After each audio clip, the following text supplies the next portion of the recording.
तो यहाँ पे आज हम लोग पढ़ने वाले हैं वैदिक काल, यानी वैदिक संस्कृति, जो कि वेदों का काल है, इसीलिए वेद के नाम पे ही इस काल का नाम वैदिक काल पड़ा।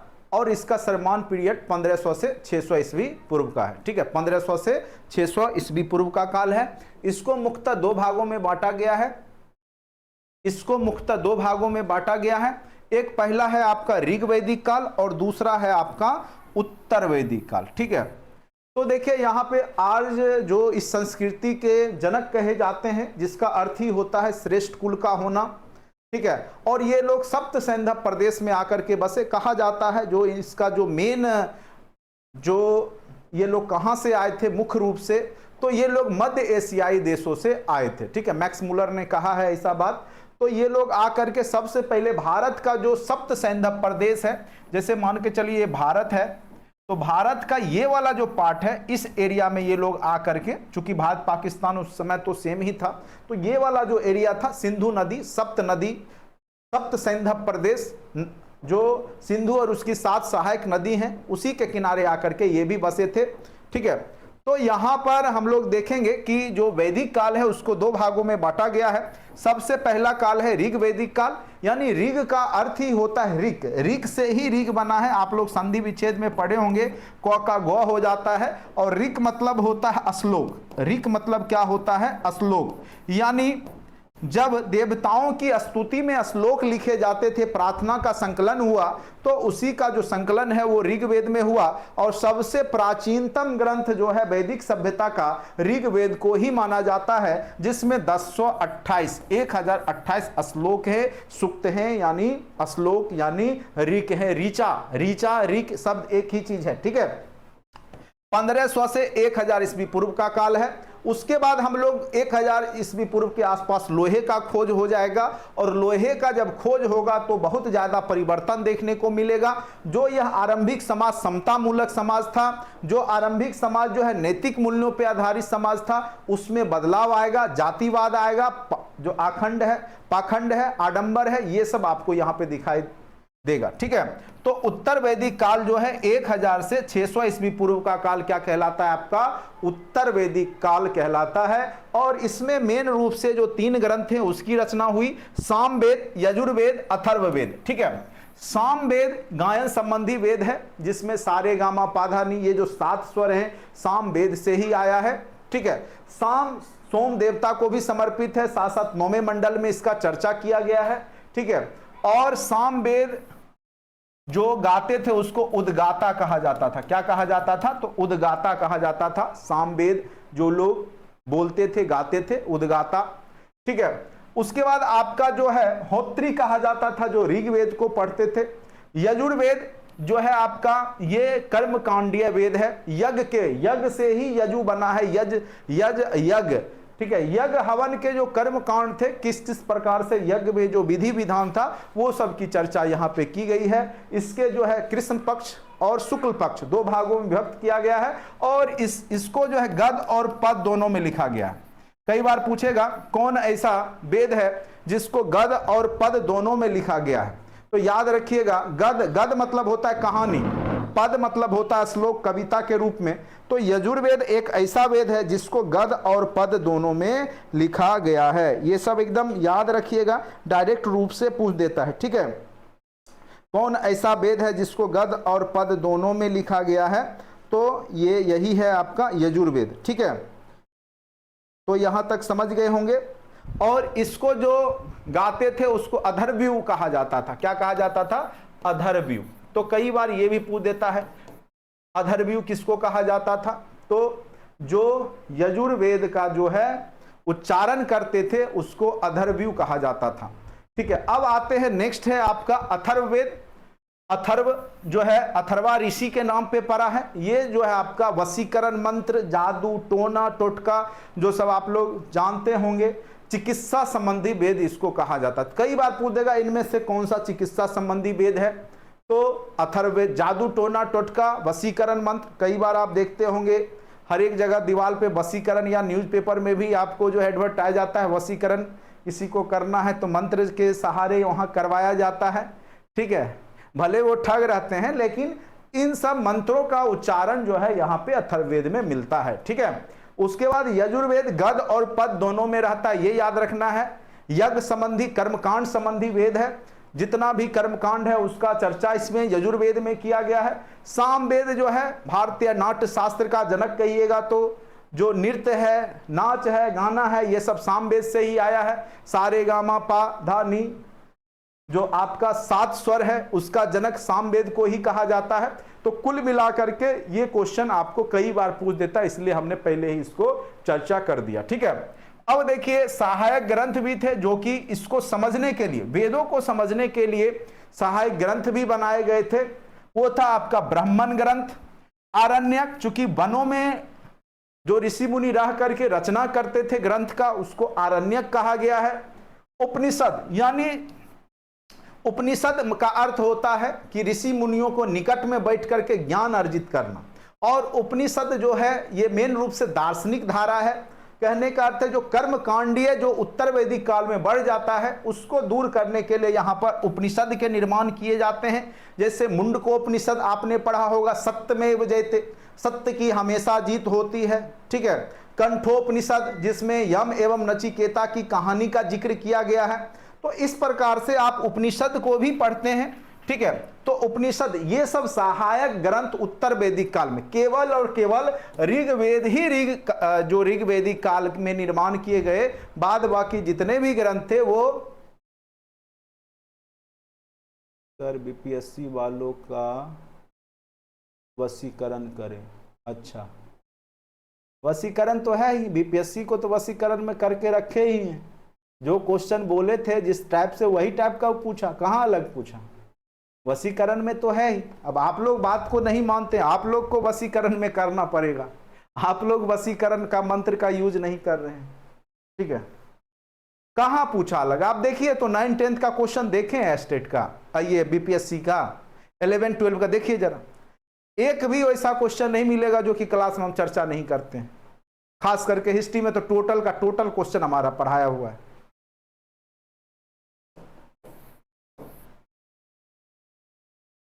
उससे बाहर वो पूछ ही नहीं सकता, उससे बाहर वो जा ही नहीं सकता है। तो वशीकरण में तो है ही। चलिए आप लोग जो है, आप लोग जाइए, बहुत सारे बाबा सब होते हैं, ठीक है। बहुत सारे बाबा लोग वशीकरण मंत्र जानते हैं। आजकल तो यूट्यूब पे एक से एक बाबा दिखाई देते हैं। जाइए वशीकरण वाला कहिए कि कोई ऐसा बस कीजिए जो कि परीक्षा में क्वेश्चन हमारे मन मुताबिक आ जाए, ठीक है। हो सकता है जो पढ़िए वही पूछ दिया जाए। चलिए, मौसम खराब हो रहा है आप लोग की तरफ, पता नहीं कैसा मौसम है, इधर तो मौसम बहुत खराब हो रहा है, ठीक है। चलिए तेजी से कवर करते हैं। वर्तमान में और जब पढ़ा लेंगे उसके बाद आपको टेस्ट का लिंक दे देंगे, आप लोग टेस्ट दे लीजिएगा, ठीक है। ऑब्जेक्टिव कराने की जरूरत पड़ती नहीं है, आप लोग टेस्ट दीजिएगा, सारा बन जाएगा, ठीक है। नहीं तो फिर सॉल्यूशन देख लीजिएगा। फिर वर्तमान में आर्य शब्द का अर्थ नस्ल, जाति या श्रेष्ठता के रूप में माना जाता है, बल्कि नहीं माना जाता, बल्कि ये यूरोपीय भाषा परिवार के भाषा बोलते थे, एक जैसी संस्कृति का पालन करते थे, तथा इनका जो है यूरोप से भारत के बीच में 1500 से 600 ईस्वी पूर्व के आसपास ये आए थे, ठीक है। आर्यों का निवास स्थल के बारे में अलग अलग मत है, अलग अलग इतिहासकार इसको अलग अलग बताते हैं।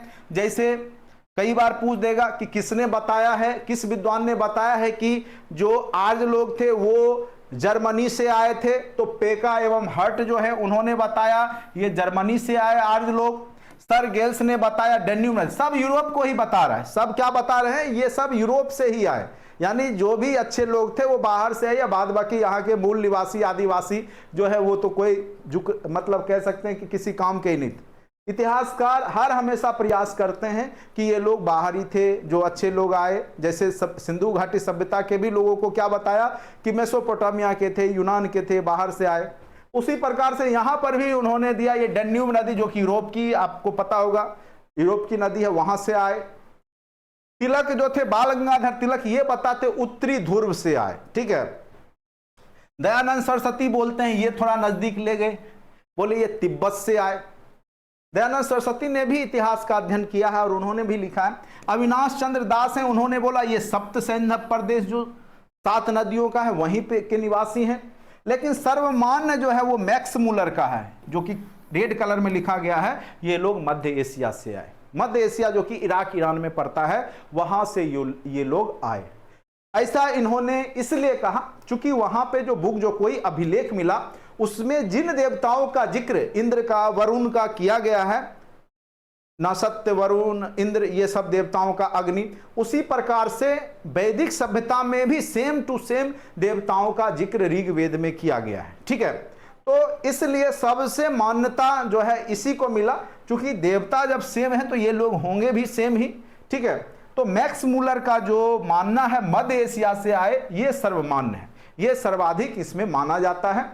यह सबसे मान्यता प्राप्त मत है क्योंकि इसे एंड्रोनोव संस्कृति का पुरातात्विक सहयोग मिला है। यानी एंड्रोनोव एक संस्कृति थी जो कि तुर्की के आसपास था, तो वहां पर भी लिखा गया है कि जो आर्यों की एक दस्ता जो है वह एशिया के तरफ बढ़ा है और खास करके जो है पूर्वी एशिया के भाग, तो उसमें उस ग्रंथ में चर्चा है कि आर्यों का जो एक ग्रुप है वो जो है पूर्वी एशिया के तरफ बढ़ा है। ठीक है, दक्षिण पूर्वी एशिया के तरफ। तो ये सब से पता चलता है, अनुमान लग जाता है कि ये लोग जो थे आज लोग वो मध्य एशिया से ही भारत आए होंगे, उत्तर पश्चिम क्षेत्र आकर के बसे होंगे भारत में।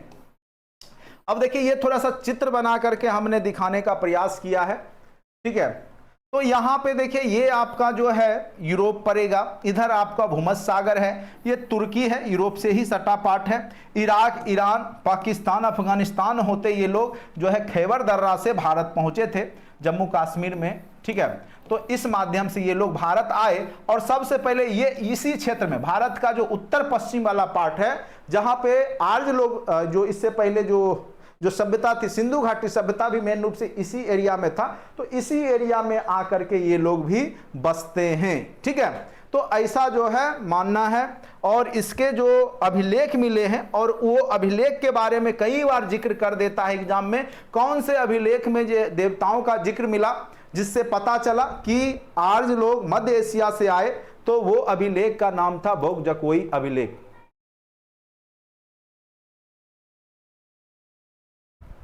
बोगजकोई अभिलेख। ठीक है, इंद्र, मित्र, वरुण, नासत्य, ये जो चार देवता का जो जिक्र बोगजकोई अभिलेख जो मिला मध्य एशियाई देशों में, तो वहां से जो चर्चा देवताओं का है वही चर्चा जो है ऋग्वेद में भी मिला। इससे यह साबित हो गया कि ये लोग मध्य एशिया से ही आए थे। अब ये जब आए तो भारत के किस क्षेत्र में आके बसे, तो प्रारंभिक में इसका जो स्थान था वो अफगानिस्तान से लेकर के भारत के पंजाब हरियाणा तक फैला हुआ था। कहां से कहां तक, तो आज का जो अफगानिस्तान है वहां से लेकर के भारत का जो पंजाब हरियाणा है वहीं तक, ये बिहार या यूपी में आके नहीं बसे थे। इनका जो फैलाव बाद में आगे चल करके जो है वो पूर्वी भारत की ओर बढ़े। उस समय तक ये लोग उत्तर पश्चिम क्षेत्रों तक ही सीमित थे, खास करके पंजाब हरियाणा तक। ठीक है, लेकिन धीरे धीरे ये पूर्वी भारत की ओर भी बढ़ते हैं। ठीक है, वही लाइन यहां रिपीट हो गया है। चलिए आगे आते हैं। निवास और क्षेत्र, जो इनका निवास था वो किन किन क्षेत्रों में ये लोग निवास किए, चूंकि ऋग्वेद में इसकी चर्चा मिली है। जो नदियों की चर्चा की गई ऋग्वेद में, अफगानिस्तान की नदियां हैं, यानी ऋग्वेद का जो काल था मेन रूप से मध्य एशिया यानी अफगानिस्तान तक ही था, वहीं तक लोग पहुंचे थे आर्य लोग। और उसमें जो नदियों का जो जिक्र किया गया वेदों में वो आज भी मौजूद है, और वो अफगानिस्तान में नदियां हैं। वो नदियां कहां हैं, तो अफगानिस्तान में वो नदियां हैं। इसीलिए माना जाता है कि ये लोग जो है सबसे पहले भारत में आए तो अफगानिस्तान के तरफ ही उसी क्षेत्र में बसे थे।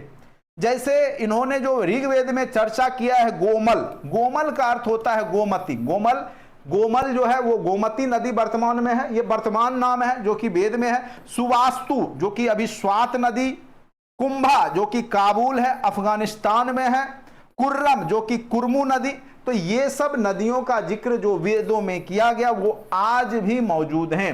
उसी प्रकार से भारत पाकिस्तान के क्षेत्र में जब आए तो उन्होंने जो जिक्र किया है तो सर्वाधिक जिक्र सिंधु नदी का किया गया है।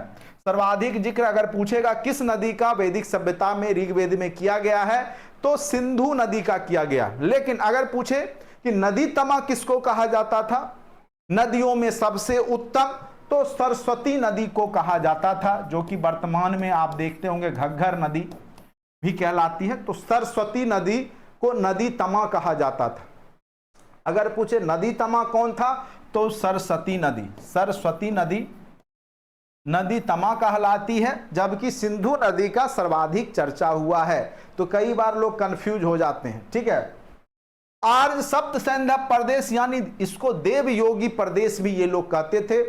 ब्रह्मन प्रदेश, देव योगी प्रदेश, ब्रह्म देश, तो इस तरीका से नाम देते थे इस क्षेत्र का, और यहीं पे आकर के ये लोग बसे सबसे पहले, ठीक है। अब आता है विस्सता, जो विस्सता नदी, वहां पे जो चर्चा किया गया है वेदों में, वर्तमान का झेलम। कई बार पूछ देगा जिस विस्सता नदी का वेदों में चर्चा है वो वर्तमान में कौन से नदी के नाम से जानी जाती है, तो याद रखिएगा विस्सता झेलम, ठीक है। उसके बाद अश्विनी चेनाब, पुरुषनी रावी, बिपाशा व्यास, और विस्सता का युद्ध व्यास झेलम नदी के किनारे राजा पुरु वाला आप लोग जानते होंगे, आगे हम लोग जब पढ़ेंगे तो चर्चा होगा। बिपाशा व्यास को कहा जाता था, ठीक है। शत्रुदी सतलज नदी को कहा जाता, जो पंजाब में आज भी भारत में बहती है।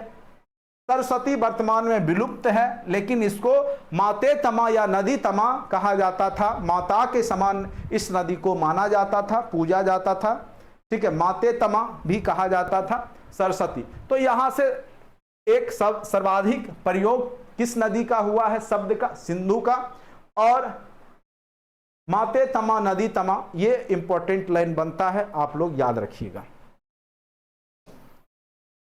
देखिए एक बार पढ़िए थ्योरी अच्छे से, कोई भी क्वेश्चन आपका नहीं छूटेगा। ऑब्जेक्टिव आपको बहुत सारे सोर्स में मिल जाएंगे और वहां से आप लोग पढ़ के एक बार देखिएगा, और हम भी टेस्ट लिंक आपको दे देंगे पढ़ाने के बाद, तो अच्छे से अगर आप टेस्ट दे लीजिए, कहीं कोई दिक्कत नहीं होता है ये सब टॉपिक में, ठीक है। एक बार लेकिन आपको अच्छे से समझना होगा इस चीज को। देखिए अब आते हैं ऋग्वेद। ऋग्वेद के बारे में हम लोग पढ़ेंगे। कौन सा वेद है, तो ऋग्वेद। थोड़ा बड़ा कर लेते हैं, दिख रहा होगा आप लोग को। चलिए, स्रोत ऋग्वेद है। भारत आगमन के क्रम में आर्य मध्य एशिया और ईरान से पहुंचे, इराक ईरान, ठीक है। भारत में आर्यों की जानकारी ऋग्वेद से ही मिलती है। ऋग्वेद हिंद यूरोपीय भाषाओं की सबसे प्राचीनतम और पवित्र ग्रंथ है। ऋग्वेद हिंद यूरोपीय भाषा, जिसमें यूरोपियन भाषा का भी प्रयोग किया गया है, और सबसे प्राचीनतम एवं पवित्र ग्रंथ भी इसको कहा जाता है। ऋग्वेद में अग्नि, इंद्र, मित्र, वरुण आदि देवताओं की स्तुतियां, यानी उनके याद में उनकी प्रार्थना संग्रहित है। इनकी रचना महर्षि कृष्ण द्वैपायन वेद व्यास ने किया। पूरा नाम क्या है, देखिए वेद व्यास टाइटल है, ठीक है। वेदों का निर्माण वेद व्यास सीधे बोल देते हैं, लेकिन इनका पूरा जो नाम है महर्षि कृष्ण द्वैपायन वेद व्यास। और वेद के जो निर्माण हुए हैं कोई एक व्यक्ति ने नहीं किया है, बल्कि और भी लोग उसके साथ में रहते थे, तथा अन्य गोत्रों के ऋषियों के मंत्र शिष्टाओं ने किया, यानी जो मंत्र की रचना करते थे, यानी सब ने मिल करके किया है। लेकिन मेन रूप से आप याद रखिएगा, अगर दे दे कि ऋग्वेद का निर्माण किसने किया था, महर्षि कृष्ण द्वैपायन वेद व्यास ने इसकी रचना की थी, ठीक है। ऋग्वेद का चर्चा हो रहा है। अब देखिए यही क्वेश्चन पूछा था आप लोगों को, इसमें कुल कितने सूक्त हैं, श्लोक हैं, तो 1028, 1028। इसमें 10 मंडल एवं भाग हैं। कई बार पूछेगा ऋग्वेद में कितने भाग हैं, कितने मंडल हैं, 10 मंडल। पहला और अंतिमा मंडल बाद में जोड़ा गया है। पहला और अंतिम मंडल जो है 10वां मंडल, वो बाद में जोड़ा गया है। दूसरे से लेकर 7वें मंडल सबसे प्राचीन है, ठीक है। दूसरे से 7वां मंडल सबसे प्राचीन है। पहला और 10वां मंडल सबसे अंत में जोड़ा गया है। इसमें 250 से 300 के बीच शब्द जो है इंडो यूरोपियन शब्द हैं, मिलते हैं। कितना से कितना, 250 से 300 शब्द इंडो यूरोपियन शब्द हैं, यानी वो भारतीय भी नहीं है, हिंदुस्तानी भी नहीं है और यूरोपियन भी नहीं, दोनों मिला करके मिक्सअप है, ठीक है, इंडो यूरोपियन। चलिए अब देखिए इससे क्या मिलता है, जिक्र है। फर्स्ट मंडल में जो है ये आपका जो पहला मंडल है, थोड़ा छोटा मुझे करना पड़ रहा है तब दिखेगा आपको। फर्स्ट मंडल में जुआ से संबंधित चर्चा किया गया है, जुआ खेलते थे। सेकेंड मंडल में कृषि क्रियाओं पर बल दिया गया है। थर्ड मंडल कई बार पूछ चुका है, गायत्री मंत्र की चर्चा कहां मिलती है? तो गायत्री मंत्र की चर्चा तीसरे मंडल में मिलती है और यह सूर्य देवता को समर्पित है। गायत्री मंत्र किस देवता को समर्पित है? तो सूर्य देवता को समर्पित है और यह जो है विश्वामित्र ने इस मंत्र की रचना की थी, गायत्री मंत्र की रचना की थी। याद रखिएगा, ये अत्यंत महत्वपूर्ण है। केमे मंडल में है? तो तीसरे मंडल में। अब याद रखिएगा, सातवां मंडल में दशराज्य युद्ध की चर्चा, ये भी कई बार क्वेश्चन पूछा गया है कि 10 राजाओं का युद्ध जो हुआ था, जो वहां पर एक भरत कुल के एक राजा रहते हैं और चूंकि वहां पे ऋषि मुनि जो थे तो वहां पे गुरु वशिष्ठ, ठीक है, और वसुमित्र, तो वसुमित्र को हटा करके वशिष्ठ को रखना चाहते हैं, ये जो भरत कुल के राजा रहते हैं। तो यहाँ पे एक कहानी है और यहाँ पे दशराज्य युद्ध होता है, ठीक है।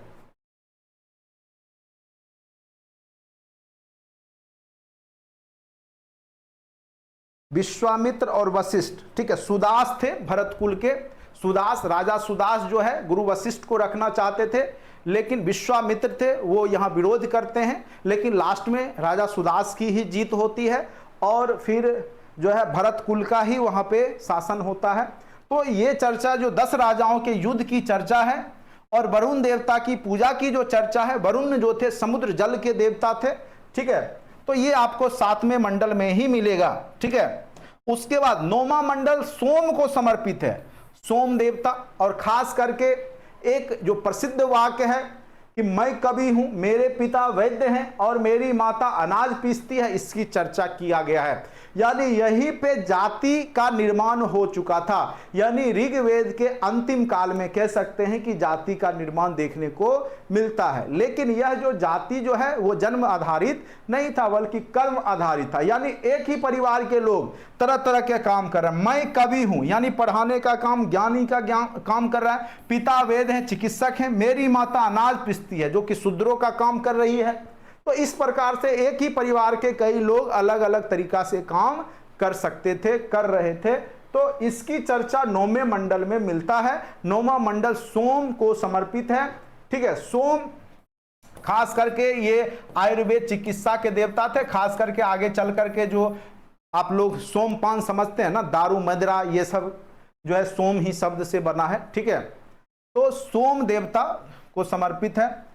आगे है 10वां मंडल में जो है एक तत्ववाद, बहुदेववाद, सर्वेश्वरवाद, यानी ईश्वर एक है, ईश्वर बहुत हैं, बहुत सारे ईश्वर हैं और सभी जगह ईश्वर हैं। ये तीनों तरह के कॉन्सेप्ट जो है 10वें मंडल में, बाद में उपनिषद में आ जाता है, ये सब चर्चा होने लगता है। तो पहला और 10वां मंडल जो है बाद में लिखे गए हैं, ये याद रखिएगा। इसमें ईश्वर एक हैं, अनेक हैं, सभी जगह है, ये सब बात की जिक्र की गई है। तो कई बार पूछ देता है सोम जो है देवता, जो सोम का चर्चा किस मंडल में है? तो 9वें मंडल में है। दशराग युद्ध की चर्चा कहां पे की गई है? 7वें मंडल में किया गया है। तो ये सब क्वेश्चन आपको पूछा जा सकता है। चलिए अब नेक्स्ट आते हैं वसुधैव कुटुंबकम।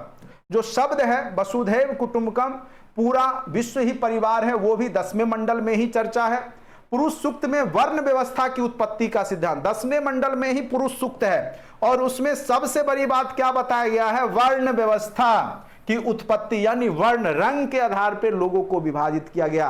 कहा जाता है जो गोरे लोग थे, ठीक है, जो गोरे वर्ण के थे वो यहाँ पर जो है वर्ण आधारित समाज बढ़ता है।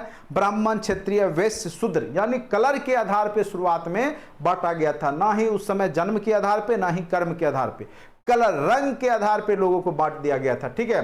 तो यहाँ पर जो है पुरुष सूक्त में वर्ण व्यवस्था की उत्पत्ति के बारे में चर्चा किया गया है और आगे चल के चर्चा भी किया गया है कि जैसे सिर से ब्राह्मण, भुजा से जो है क्षत्रिय और जो जंघा से जो है वैश्य और पैर से जो है शूद्र, ये सब की जिक्र जो है यहीं पे मिलता है, पुरुष सूक्त में ही मिलता है। ब्रह्मांड की उत्पत्ति पर भी प्रकाश डाला गया है, यानी जो आपका 10वां मंडल है अत्यंत ही महत्वपूर्ण है। वसुधैव कुटुंबकम, पूरे विश्व को परिवार यहीं पे बताया गया है, 10वें मंडल में ही है, ठीक है।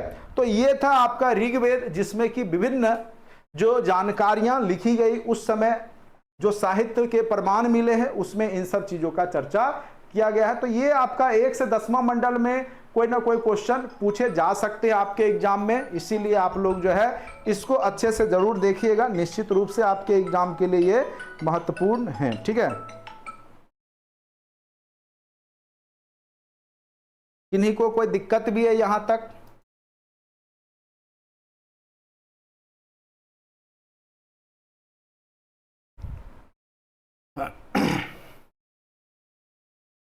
विस्सता का युद्ध झेलम नदी के किनारे हुआ था राजा पुरु, पुरुषनी नदी के किनारे नहीं हुआ था। चलिए, ऋग वैदिक समाज, ऋग वैदिक समाज के बारे में जानेंगे। समाज कैसे था?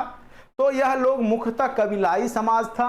समाज पितृसत्तात्मक था। कई बार पूछेगा कि वैदिक समाज किस प्रकार का समाज था, तो याद रखिएगा पितृसत्तात्मक समाज था, जबकि सिंधु घाटी का समाज जो था वो मातृसत्तात्मक समाज था। ठीक है, जो आपका सिंधु घाटी का समाज क्या था, वो मातृसत्तात्मक था, और ये जो समाज है पितृसत्तात्मक समाज है, पिता का महत्व है। और आज भी भारतीय समाज क्या है? पितृसत्तात्मक समाज है, यानी परिवार में पुरुषों को महत्व दिया जाता है ज्यादा। धीरे धीरे सरकार प्रयासरत है, महिलाओं के सशक्तिकरण की बात हो रही है, धीरे धीरे महिलाओं को अधिकार दिया जा रहा है, लेकिन फिर भी मानसिकता जो है वो रूढ़िवादी जो सोच यही है कि पुरुषों को ज्यादा प्रधानता दी गई है। ठीक है, महिलाओं को पुरुषों के समान अधिकार प्राप्त था। तो ऋग वैदिक काल में तो बहुत अच्छा था, महिलाओं को भी पुरुषों के समान ही अधिकार प्राप्त था। विभिन्न महिलाओं ने वैदिक मंत्र की रचना भी की है, खास करके जिसमें आ लगा हो, अपाला, घोषा, विश्व आरा, लोपा मुद्रा, ये सब नाम है महिलाओं का, जिसने कि वैदिक मंत्र की भी रचना किया। ये सब विदुषी थी, विद्वान थी, और इन्होंने जो है रचना किया है। जो वैदिक मंत्र हैं ऋग वैदिक काल के, उसमें ये लोग पार्टिसिपेट करती थी, यानी इसको समाज में महत्व था महिलाओं का। ठीक है, और ये समता मूलक समाज था और नैतिक मूल्यों पर आधारित समाज था ऋग वैदिक काल। आगे चल करके देखिएगा ये सब बदले। कबीलाई प्रथा विद्यमान थी, बहुविवाह, एक से ज्यादा विवाह वहां पे लोग करते थे। बहुपति भी का भी व्यवस्था था, यानी बहुपति यानी एक से ज्यादा पति महिलाएं रख सकती थी। उसके बाद है जैसे आप द्रौपदी, द्रौपदी को भी जैसे आप बहुपति है ना, तो ये जो कहा जाता है कि जो महाभारत है वो भी जो है कबीलाई समूह का ही है, इसलिए कहा जाता है, क्योंकि वहां पर भी ये सब प्रथा देखने को मिलता है, बहुपति वाला। ठीक है, बहुपत्नीत्व, एक से ज्यादा पत्नी रखने की भी प्रथा वहां पर दिखाई देती है। ठीक है, तो बहुविवाह, बहुपति, बहुपत्नीत्व, ये तीनों व्यवस्थाएं जो है ऋग वैदिक काल में दिखाई देती है। चलिए, अब वहां का राजनीतिक जीवन देखेंगे। पहले हमने देखा सामाजिक जीवन, फिर हम राजनीतिक जीवन देखेंगे, फिर आर्थिक जीवन देखेंगे, फिर धार्मिक जीवन देखेंगे, और ये दोनों का देखेंगे, बात खत्म। चलिए, अब आते हैं यहां पर है आपका कबीले का मुखिया कौन होता था? तो कबीले का मुखिया सरदार कहलाता था। ठीक है, और राजा और राजन जैसी उपाधि दी जाती थी, लेकिन यह उतना मजबूत होता नहीं था, ना ही इसके पास उतनी सेनाएं होती थी, और ना ही इसको उतना बल मिलता था, चूंकि ये टैक्स नहीं लेता था। जिसको इच्छा करे स्वेच्छा से जो कर दे देता था उसको बली कहा जाता था, तो उसी पे ये डिपेंडेंट रहता था। इसका मेन काम जो था वो खास करके गौ के लिए युद्ध हुआ करता था। पड़ोसी वाला आया, दो चार वो खुट्टा खोल के ले चल गया गा, जो मजबूत आदमी है, तो वहां जो राजन होता था कबीले का सरदार, वो उसमें युद्ध करता था, लड़ता था। जो गाय हुई जो दूसरा कोई लेके चला जाएगा, ठीक है, तो उसको वहां से उसको हासिल करवाता था। तो बस इतना ही काम था इसका। ठीक है, अधिकारी तंत्र, निजी सेना एवं न्यायिक तंत्र का अभाव था। कोई अधिकारी तंत्र नहीं था ऋग्वैदिक काल में, ना ही किसी राजा को अपनी निजी सेना थी। ठीक है, प्रजातांत्रिक परिषदें की व्यवस्था थी, वहां पे लोगों के द्वारा प्रजातांत्रिक परिषदें बनाई गई थी। खास करके यहाँ पे दिखाई देगा कि सभा का चर्चा किया गया है, समिति का। जैसे अभी का आपका जो जैसे आपका हो गया राज्यसभा, वृद्ध लोगों की सभा होती है ना, उसी प्रकार से उस समय सभा होता था। 8 बार उल्लेख किया गया, समिति 9 बार उल्लेख किया गया, इसके सभी सदस्य, जैसे लोकसभा होता है उसी प्रकार से विदत का प्रयोग 122 बार किया गया है, और इसका स्पष्ट स्वरूप क्लियर नहीं हो पाया, ऐसा माना जाता है। इसका बहुत बार चर्चा है, और खास करके जो ये बगल में कबीलाई समूह जब दूसरे ग्रुप पे अटैक करते थे कबीला पे, तो वो कुछ लूटपाट के लाते थे, तो आपस में बांटने उठने का काम विदत के माध्यम से करते थे। ठीक है, ये सब थोड़ा बहुत वहां पे चर्चा किया गया है। ठीक है, अब देखिए वहां का जो अर्थव्यवस्था है, मेन रूप से जो आर्थिक स्थिति किस पे डिपेंडेंट रहता है, तो वहां का जो मुख्य व्यवसाय है वो है आपका पशुपालन। अगर हमने सिंधु घाटी सभ्यता को पढ़ाया था तो उसमें हमने बोला था कि मुख्य व्यवसाय क्या था, तो उस समय मुख्य व्यवसाय था आपका व्यापार करना, खास करके कपड़े का। लेकिन यहाँ पे इन लोगों का जो मुख्य व्यवसाय है वो है पशुपालन, गौ पालन करना। मुख्य रूप से गाय, बकरी, घोड़ा आदि पालते थे। गाय काफी महत्वपूर्ण जानवर था। गाय इतना महत्वपूर्ण था कि गाय के लिए कई युद्ध हो जाते थे और गाय से कई शब्द बन गया। जैसे पुत्री को दुहिती कहा जाता था, गाय दूहने वाली।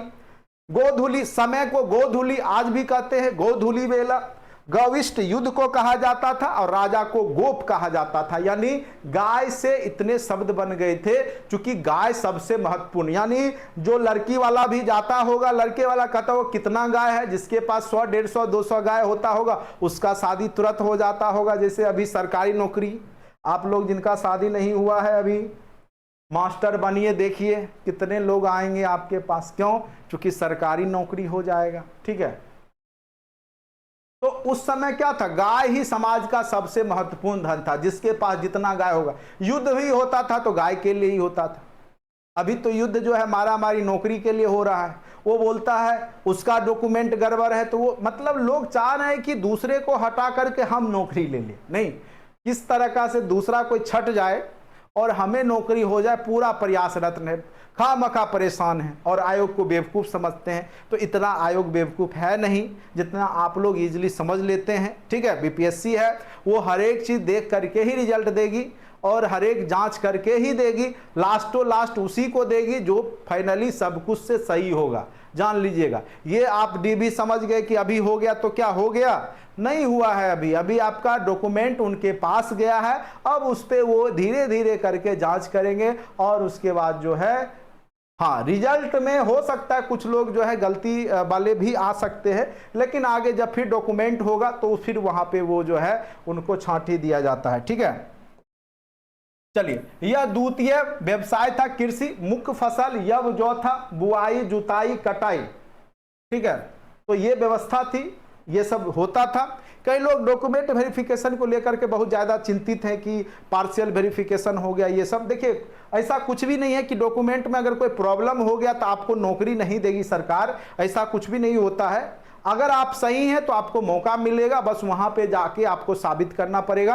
अगर कोई उसको लगेगा कि डॉक्यूमेंट आपका गड़बड़ है तो फिर से दोबारा आपसे वो मांग सकती है आयोग, वो उसके लिए स्वतंत्र है। ठीक है, इससे आपका रिजल्ट बाधित नहीं होता है, इसलिए ज़्यादा परेशान होने की बात नहीं है। खास करके उलट पुलट हो गया तब, अब पूरा का पूरा फर्जिए डाल दिए, एस्टेट किए नहीं, डाले हुए हैं, तब तो आप पकड़े जाइएगा और आपको जो है बैंड भी किया जाएगा। लेकिन अगर आप सही हैं तो आपको मौका दिया जाता है। ठीक है, इसलिए घबराने की बात नहीं है, रिजल्ट आने दीजिए, उसके बाद खुद ब खुद आपको पता चलते रहेगा। ठीक है, मौसम आदि की जानकारी थी, किंतु कृषि मुख्य पेशा नहीं था। कृषि इनका मुख्य पेशा नहीं था, लेकिन कृषि करते थे सेकेंडरी रूप से। ठीक है, तीसरा व्यवसाय इनका जो था आभूषण, चांदी, सोना, कांसा, तांबा बनाने की भी चर्चा मिलती है। इनको जो है अयस्क, गैर लौह धातु के लिए प्रयोग किया जाता था। यहाँ पे जो अयस्क शब्द का प्रयोग था, गैर लौह धातु, यानी ऋग वैदिक काल तक लोगों को जो है लोहे के बारे में जानकारी नहीं थी। ठीक है, अब तक लोहा की खोज नहीं हुई थी। लोहा की खोज कब होगा, तो उत्तर वैदिक काल में होगा, 1000 ईस्वी। अभी हम लोग 1500 से 1000 ही चल रहे हैं, अब 1000 के बाद लोहे का खोज होगा और वही जो है समाज को बदल देता। एक लोहे की खोज ने पूरा क्रांति ला दी। ठीक है, राजा अपनी शक्ति बढ़ाने लगेगा, ब्राह्मण अपना जो है धन बढ़ाने लगेगा, एक लोहे के आविष्कार के कारण। चलिए उसके बारे में चर्चा करेंगे। अब देखिए, जो ऋग्वेद का जो धर्म है वो कैसा था, यहां पे देखते हैं। इसमें एकेश्वरवाद, बहुदेववाद, सर्वेश्वरवाद का उल्लेख मिलता है। देवताओं को यहाँ पे 3 श्रेणियों में बांटा गया था, एक स्थानीय, दूसरा आकाश, तीसरा अंतरिक्ष। ये 3 प्रकार के देवता मुख्य रूप से होते थे। स्थानीय जो भूमि पे रहने वाले देवता, कुछ देवता आकाश में रहते थे, पवन देवता, कुछ अंतरिक्ष के देवता थे। ठीक है, प्रमुख देवता जैसे इंद्र को माना गया है, यह वर्षा एवं वीरता के परिचायक थे। कई बार पूछेगा कि सबसे ज्यादा जो किस देवता का चर्चा है, तो इंद्र का है, और ये वर्षा और वीरता के परिचायक थे। अग्नि को मनुष्य और देवताओं के बीच में संपर्क साधने का जो है माना जाता था। अभी भी आप देखते होंगे जब पूजा पाठ करते सबसे पहले आप क्या करते हैं, अगरबत्ती धूप जलाते हैं। क्यों? चूंकि आपका कम्युनिकेशन एस्टेब्लिश्ड हो जाए। अभी भी मोबाइल में टावर मिलाते हैं ना, टावर रहेगा तभी ना वार्तालाप होगी। तो अग्नि जो है मनुष्य तथा देवताओं के बीच मध्यस्थ के देवता थे, ठीक है। वरुण जल के देवता थे। नासत्य डॉक्टर जो चिकित्सक देवता थे नासत्य थे। तो कई बार पूछा गया है कि नासत्य किस प्रकार के देवता थे, तो चिकित्सा संबंधी देवता थे। देवी भी कुछ चर्चा हुआ है लेकिन कम संख्या में ही देवियां थी। उषा का चर्चा हुआ है जो कि सूर्य की बेटी अदिति, निशा, ये सब की चर्चा किया गया है लेकिन महत्व इसको उतना दिया नहीं गया है। आज स्तुति वंदना यज्ञ प्रार्थना द्वारा अपनी देवी देवताओं का पूजा करते थे। तो शुरुआत में तो ये लोग जो है प्रार्थना द्वारा यज्ञ द्वारा करते थे, ठीक है। प्रकृति का देवीयकरण किया गया था, खास करके जैसे वर्षा हो गया, इंद्र जैसे सूर्य देवता हो गए, तो ये सब प्रकृति के ही देवता थे। और वास्तव में गौर कीजिए तो आपके देवता प्रकृति ही है, जो वायु है, जो जल है, जो यही सब से आपका शरीर बना है और यही सब से आप जिंदा है। तो सबसे बड़े देवता तो यही है, ठीक है। ऋग वैदिक धर्म कर्मकांड प्रधान नहीं था, यहाँ पे कर्मकांड नहीं होता था। 16 संस्कार जो आगे चल करके होगा, गर्भाधान से लेकर के अंत्येष्टि तक, अंतिम संस्कार तक जो 16 संस्कार हैं वो उत्तर वैदिक काल में आएंगे, यहाँ तक नहीं आए, ठीक है। धर्म का स्वरूप यथार्थवादी था, यानी वास्तविक था, जो कि जीने के लिए था। स्वर्ग जाने के लिए ये लोग पूजा नहीं करते थे, बल्कि शांति और सुकून पूर्वक जीवन जीने के लिए, नैतिक मूल्यों पर आधारित समाज को चलाने के लिए धर्म बनाया गया था, न कि स्वर्ग में जाने के लिए बनाया गया था, ठीक है। तो कहीं ना कहीं ऋग वैदिक काल आपको वेदों की ओर जो लौटो बोलते हैं ना दयानंद सरस्वती, तो ये वेद की ओर बोलते हैं ऋग्वेद, वो कर्मकांडीय वेद की ओर लौटने की बात नहीं करते हैं, ठीक है। देखिए हर एक चीज में आपको अच्छाइयां और बुराइयां दिखाई देगी। अगर आप इसको देखिएगा तो बहुत सारी अच्छाइयां इसमें दिखाई देगी, और कुछ लोगों के कारण ये भी बदनाम हो गया, ये वेद भी बदनाम हो गया, ठीक है।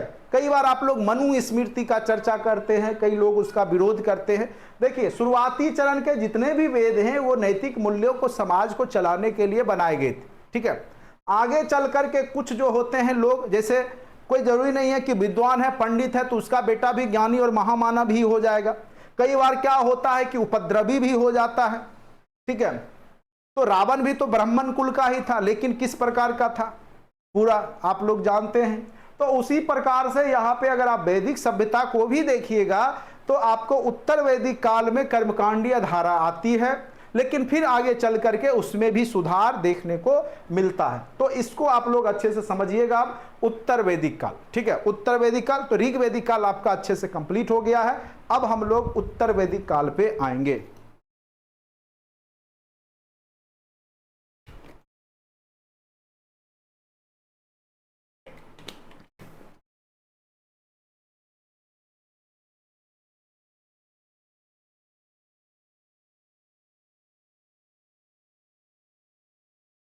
उम्मीद करते हैं आप लोग को अच्छे से समझ में आ रहा होगा, ठीक है।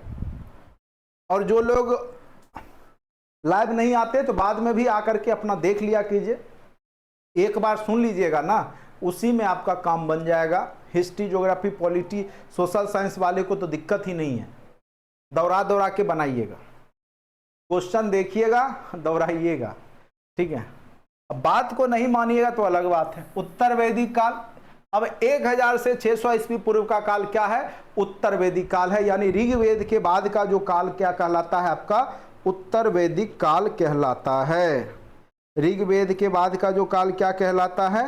उत्तर वैदिक काल कहलाता है, ठीक है। अब यहाँ पे सामवेद की रचना हुई है। सामवेद, यजुर्वेद, अथर्ववेद, ये जो तीनों वेद है उसकी रचना उत्तर वैदिक काल में होगी। साम वेद का अर्थ, साम का तात्पर्य होता है गाना, गाने से है। 7 स्वर यहीं पे दिखाई देंगे, सारे गामा पाधा नी, जो 7 स्वर हैं वो आपको यही दिखाई देंगे। इसी वेद को भारतीय संगीत का जनक भी कहा जाता है। क्लासिकल सॉन्ग पवन सिंह वाला नहीं, ठीक है, और निरहुआ वाला गाना का नहीं जो आप लोग गाते हैं वो गाना नहीं, भारतीय संगीत का जनक, ठीक है, क्लासिकल सॉन्ग। सूर्य देवता को यह समर्पित है। किस देवता को समर्पित है? सूर्य देवता को समर्पित है। इसके अध्यक्ष को उद्गाता कहा जाता है। किसके अध्यक्ष को? तो साम वेद जो गाते थे उसको उद्गाता कहा जाता था। ठीक है, इसका उपवेद भी कई बार पूछ देता है।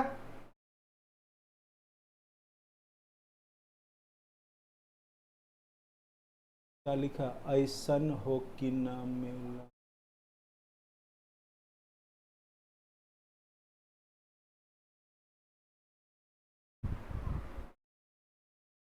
ग्रुप में ऐड कर दे, तो ग्रुप में ऐड कर हम कैसे कर दे? आप लिख के भेजिएगा तब ना ग्रुप में ऐड कर देंगे।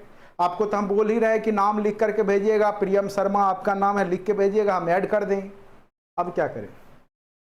इसके उपवेद गंधर्व वेद कहलाते हैं। इसके उपवेद क्या पढ़ाई करा रहे हैं तो उनको चिंता है ग्रुप में ही शामिल होने का। कंटेंट में तो सारा वीडियो पीडीएफ डाल ही देते हैं, तो ग्रुप में भी जुड़ना है तो आपको बोल ही रहे, जो हमारा कॉन्टैक्ट नंबर है उस पर आप लिख के नाम भेजिए, हम जोड़ देंगे। ऐसे पेमेंट स्क्रीनशॉट दिखाते हैं तब जोड़ते हैं, क्योंकि बहुत सारे लोग हैं जो फ्री में ही जो है नहीं खर्च करना नहीं चाहते हैं, गलत जगह पढ़ेंगे वहां देंगे। लेकिन जब हम लोग, जब मेहनत करने वाले टीचर उनको कोर्स के लिए बोलते हैं कोर्स लीजिए पेमेंट कीजिए, तो कहते फ्री में ही यूट्यूब पे ही पढ़ेंगे। पढ़ लीजिए भाई, ठीक है। आप ये सोचिए कि कोई भी टीचर आपको फ्री में ज्ञान क्यों देगा? सिंपल सी बात, आप ही को हम बोलते हैं आइए डेली मुझे 1 घंटा पढ़ाइए। 1 दिन आइएगा, 2 दिन आइएगा, तीसरा दिन से गायब हो जाइएगा। ठीक है, तो ये तो है सबसे सस्ता एजुकेशन आपका बिहार में है और उसमें भी। ठीक है, तो आप इस महत्व को नहीं समझते हैं, लेकिन जो चीज मैं पढ़ा रहा हूं ना, आपको जब अच्छे कॉम्पिटिटिव एग्जाम का तैयारी करेंगे तब पता चलेगा। इसी चीज को जानकारी देने के लिए आपसे लाखों रुपये लिया जाएगा। जब हम लोग 500-1000 में पढ़ाते हैं तो आपको बहुत तकलीफ होता है ना कि 500-1000 रुपया ले रहे हैं। कई लोग 500 रुपया में भी बोलते हैं कि सर बहुत फीस हो गया। 1 दिन का पढ़ाई है, आपको 2 महीना 3 महीना लगातार 3-3 घंटा पढ़ाते हैं, नोट्स देते हैं, हमारे 4-4 एम्प्लॉय वहां काम करते हैं, टाइपिंग होता है, खर्च नहीं होता है? कितने लोग जुड़ते हैं आप लोग? तो जुड़ते तो है ठग, जो ठगता है आपको वहां, जो सही टीचर है उससे तो जुड़िएगा नहीं, क्योंकि आपको तो ऑब्जेक्टिव पढ़ना, हम पढ़ाएंगे नहीं, क्योंकि हमको पता है उससे आपका रिजल्ट होने वाला नहीं। चलिए, इसके मुख्य उपनिषद छंदोग एवं केन उपनिषद है। मुख्य ब्राह्मण ग्रंथ पंचविश भी ब्राह्मण ग्रंथ है, जो कि साम वेद के ही हैं। कुल इसमें 1875 छंद है। छंद भी श्लोक का ही पाठ होता है।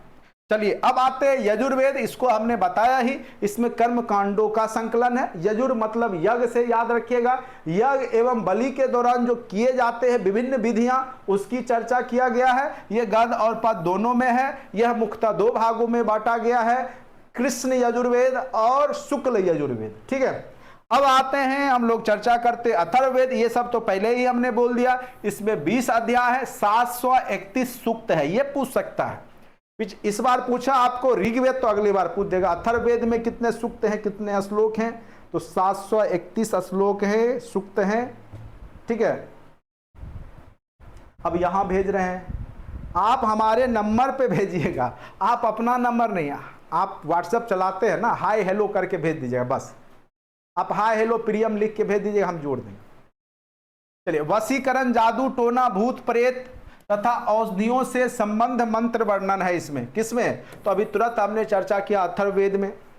इस वेद में राजा परीक्षित का भी चर्चा किया गया है, जिसको कि मृत्यु लोक का देवता कहा जाता है। राजा परीक्षित आप लोग जानते होंगे। ठीक है, राजा परीक्षित को क्या कहा जाता है? मृत्यु लोक का देवता। और हम लोग, आप लोग मृत्यु लोक में ही रहते हैं। ठीक है, क्योंकि मृत्यु सत्य है, जन्म सत्य नहीं है, लेकिन जो जन्म लिया उसकी मृत्यु क्या है? सत्य है। इसका उपवेद शिल्प वेद है। किसका उपवेद? तो आपका अथर्ववेद का। ब्राह्मण ग्रंथ यहाँ गोपथ है। कहिएगा ये सब क्या है सर? उपवेद क्या है, ब्राह्मण ग्रंथ क्या है?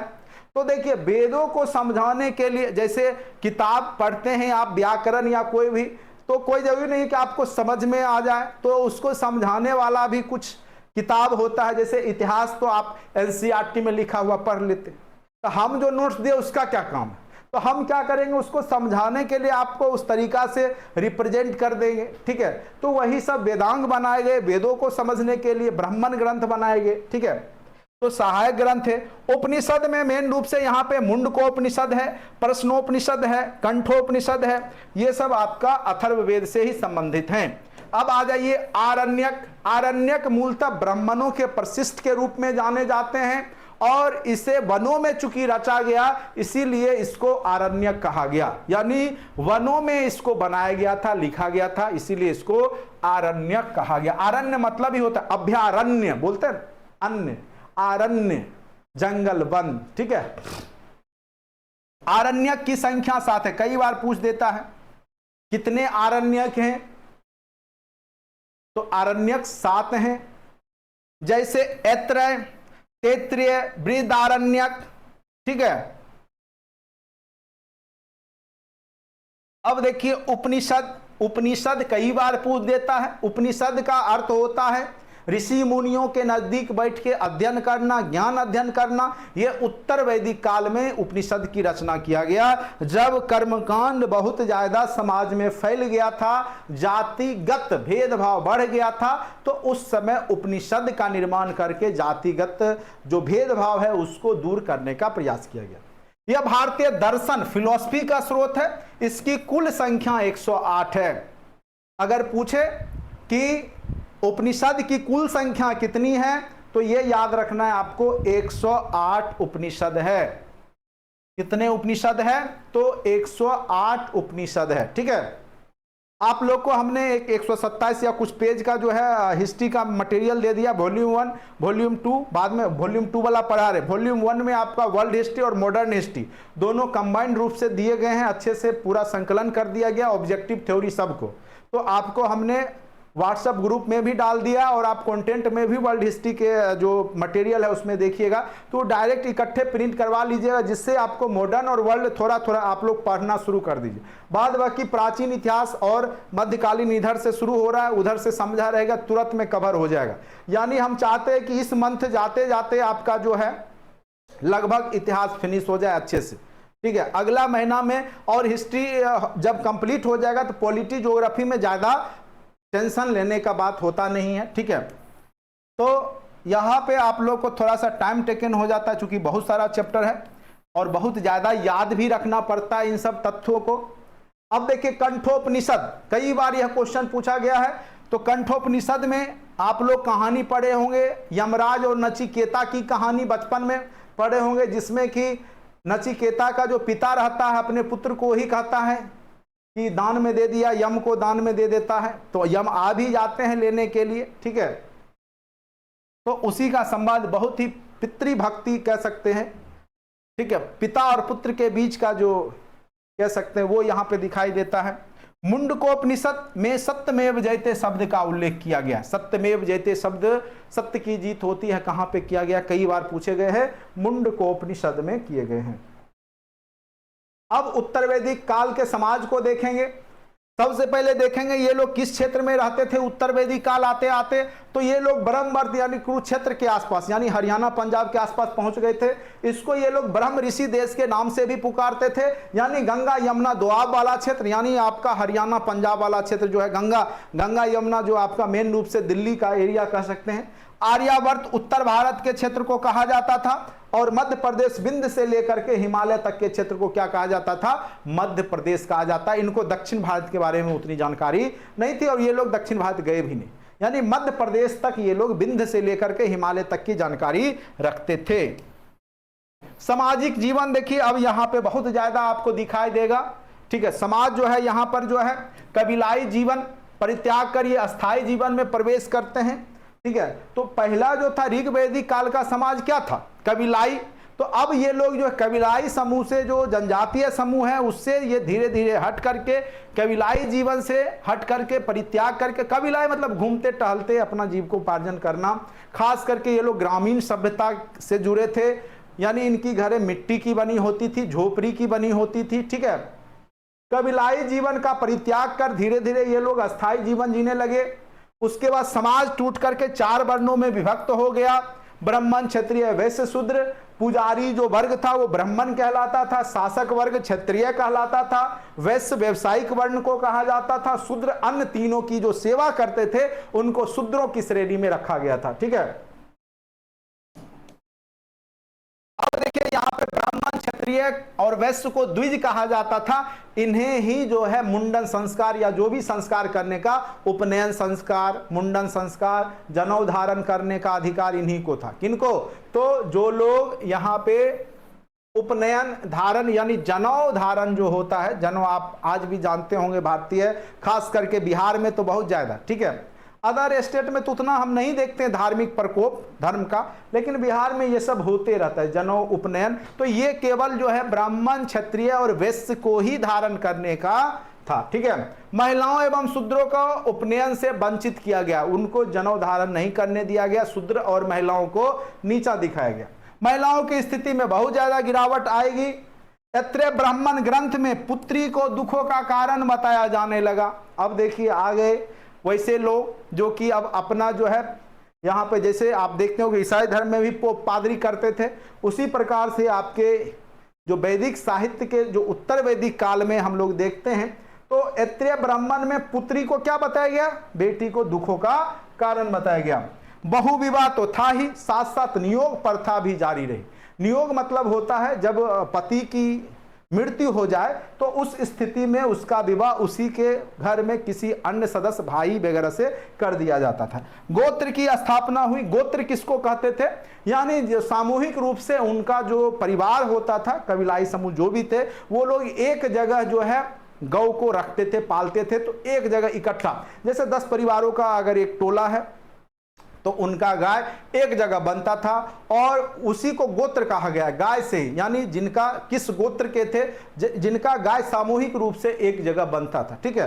तो माना जाता है कि जो गोत्र अगर मिलता है सेम, तो वो कहीं कभी ना कभी उनके जो पूर्वज थे आपस में भाई बहन थे, एक ही परिवार से थे, ठीक है। आश्रम व्यवस्था की शुरुआत हुई। तो यहाँ पे मेन रूप से आपको 4 आश्रम होता, 3 जैसे आपका हो गया ब्रह्मचर्य आश्रम 0 से 25 वर्ष, उसके बाद गृहस्थ आश्रम 25 से 50 वर्ष, उसके बाद आपका वामप्रस्थ आश्रम, ठीक है, 50 से 75, और 75 के बाद जो है आपका जो है सन्यासी आश्रम में चला जाता है अपना सन्यासी जीवन। तो आश्रम व्यवस्था यहां पे दिखाई देती है। राजनीतिक जीवन के रूप में यहां पे देखिएगा, जो राजनीतिक जीवन है, राजा अब धीरे धीरे क्या होगा? शक्तिशाली होगा। राजा क्या होगा? राजा क्या होगा? धीरे धीरे शक्तिशाली होगा। क्यों होगा? क्योंकि लोहे की खोज 1000 ईस्वी पूर्व में हो गई। जब लोहे की खोज हो गई तो जो है राजा के शक्ति में वृद्धि होगा, चूंकि खेती अच्छा होने लगेगा, नए नए आविष्कार हो गए, कुल्हाड़ी, कुदाल ये सब बन गया, तो वनों को काट कर, जंगलों को काट करके वहां पर खेती की जाने लगी, जिससे वहाँ के जो जनसामान्य है उसकी इनकम बढ़ी। जब जनसामान्य का इनकम बढ़ेगा तो वहाँ का राजा जो है उससे टैक्स लेना चाहेगा। ब्राह्मण वर्ग उसको धर्म के नाम पे, कर्मकांड के नाम पे ज़्यादा से ज़्यादा धन उससे लेना चाहेगा। तो इसी स्थिति में जो है यहाँ पर जो है समाज में बहुत ज़्यादा आप देखिएगा कि कर्मकांड भी बढ़ता है, साथ साथ राजा अपना टैक्स भी बढ़ाना शुरू कर देता है। राजतंत्रात्मक व्यवस्था का विकास हुआ। स्वेच्छापूर्वक कर जो पहले दिया जाता था अब अनिवार्य कर दिया। पहले चंदा होता था गांव में ना, तो लोग स्वेच्छापूर्वक जितना मन होता था उतना लिखाते थे, देते थे। अब क्या होता है? जबरदस्ती आपसे ले लेगा, नहीं देना, अधिकार बन जाता है। जो स्वेच्छापूर्ण वो धीरे धीरे क्या बन गया? राजा का अधिकार हो गया। लोहे की खोज के कारण अस्त्र निर्माण हो गए, तो राजा की शक्ति में वृद्धि हो जाएगी, ठीक है। ऐत्रेय ब्राह्मण के अनुसार जो राजा था उस समय अब शक्तिशाली हो गया, जो कि उत्तर भारत में इसको विराट के नाम से जाना जाता था, दक्षिण भारत में भोज के नाम से जाना जाता था, पूरब में सम्राट, और दक्षिण भारत में इसको स्वराष्ट्र के नाम से जाना जाता था। राजा का ही विभिन्न नाम जो कि दिए गए थे, ठीक है। सेना का अभाव दिख रहा था। अब भी राजा युद्ध के लिए कबीलों पे ही निर्भर था। सभा और समिति की महत्व धीरे धीरे उत्तर वैदिक काल में कम हो गई। अर्थव्यवस्था के रूप में अब क्या हुआ? कृषि द्वितीय के बजाय अब प्राथमिक हो गया और पशुपालन द्वितीय हो गया। पहले क्या था? पशुपालन प्रमुख था। उत्तर वैदिक काल में कृषि प्रमुख हो जाएगा और यहां पर मेन रूप से जो है खेती की जाने लगी। भूमि का महत्व में वृद्धि दिखाई दिया। जानवरों की अपेक्षा धीरे धीरे जो है ये लोग जो बैलों से खेत करने लगे, चूंकि यहाँ पे लोहे का आविष्कार हो गया था। व्यवसाय के रूप में सोना, चांदी, तांबा ये सब धातुओं के व्यवसाय प्रचलित थे। मृदवान मिट्टी का जो बर्तन होता है, टोकरी बनाना महत्वपूर्ण व्यवसाय था। लोहे के व्यवसाय की महत्ता, चूंकि लोहे का खोज अब हो चुका था उत्तर वैदिक काल में, और इसको कृष्ण एस नाम से जाना जाता था। कृष्ण एस किसको कहा गया है? लोहे को। और ये उत्तर वैदिक काल में इसका प्रयोग होने लगा। धार्मिक जीवन यहां पे अब देखने को मिलता है। तो जो धार्मिक जीवन है इनका, वो दो भागों में बांट करके देख सकते हैं आप लोग। एक तो कर्मकांडीय धारा, दूसरा दार्शनिक धारा यहां पे आ जाता है।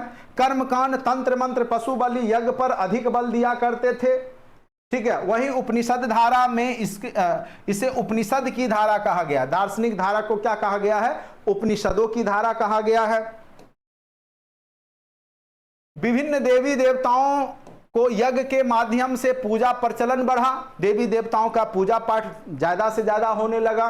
जबकि कर्मकांडों की जो उपनिषद था उसमें निंदा की गई और यहां पर मोक्ष पर बल दिया गया, ठीक है। स्वर्ग प्राप्ति नहीं, मोक्ष पर।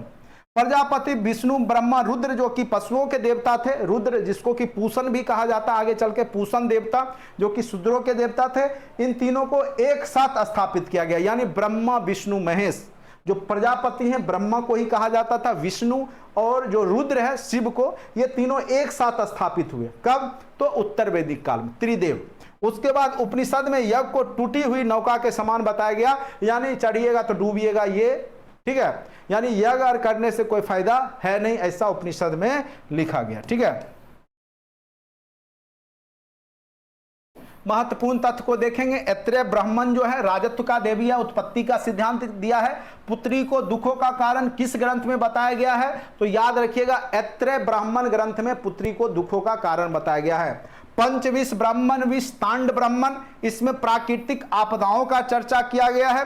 अब आइए शतपथ ब्राह्मण में। अब देखिए, ये जो आप मनु और ईला, मनु स्मृति की चर्चा बार बार करते हैं, ये शतपथ ब्राह्मण में मिलता है। मनु और ईला की ही संतान मनुष्य कहलाए। कहा जाता है कि मनुष्य जो है वो मनु और ईला की संतानें हैं, इसीलिए मनुष्य इनको कहा जाता है। मनुष्य से ही उत्पत्ति हुई है मानव की। पुनर्जन्म का सिद्धांत भी यहां देखने को मिलता है। अब आते हैं पुराण। पुराणों की संख्या 18 है, कई बार पूछा जाता है। सबसे पुराना जो पुराण है वो मत्स्य पुराण है, जिसमें भगवान विष्णु के 10 अवतार की चर्चा की गई है, ठीक है। तो वही चीज है। रामायण, इसकी रचना महर्षि वाल्मीकि ने किया था और इसको चजुवर्षति सहस्त्र संहिता भी कहा जाता है रामायण को, इसीलिए चूंकि इसमें 24 अध्याय थे। उसके बाद है महाभारत, इसकी रचना महर्षि वेदव्यास ने किया था और यह विश्व का सबसे बड़ा महाकाव्य है। पूछेगा विश्व का सबसे बड़ा महाकाव्य, तो महाभारत। इसे जय संहिता के नाम से भी जाना जाता है। अब देखिए, यहां से दर्शन भी कई बार पूछ देता। इस बार पूछा था योग दर्शन, तो पतंजलि वाला क्वेश्चन डायरेक्ट पूछा था। सांख्य कपिल मुनि, न्याय गौतम मुनि, पूर्व मीमांसा जैमिनी, उत्तर मीमांसा बदरायन, ठीक है। तो इस प्रकार से जो उस समय जो ज्ञान था वो आया, ठीक है। तो इस प्रकार से आपका जो वैदिक सभ्यता है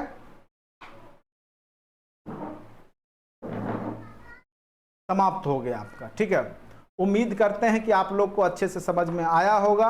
ऑब्जेक्टिव का लिंक मैं डाल दे रहा हूं, आप लोग 10 मिनट बाद आराम से इसको कर लीजिएगा, ठीक है।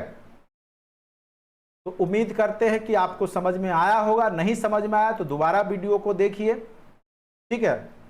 निश्चित रूप से आप हर एक तथ्य को याद कर लेंगे क्लास में ही और आपको एग्जाम में जरूर मदद मिलेगा, ठीक। तो इस वीडियो लेक्चर में इतना ही। जो लोग अभी तक नहीं जुड़े हैं, जुड़ने का प्रयास करें। चलिए, धन्यवाद।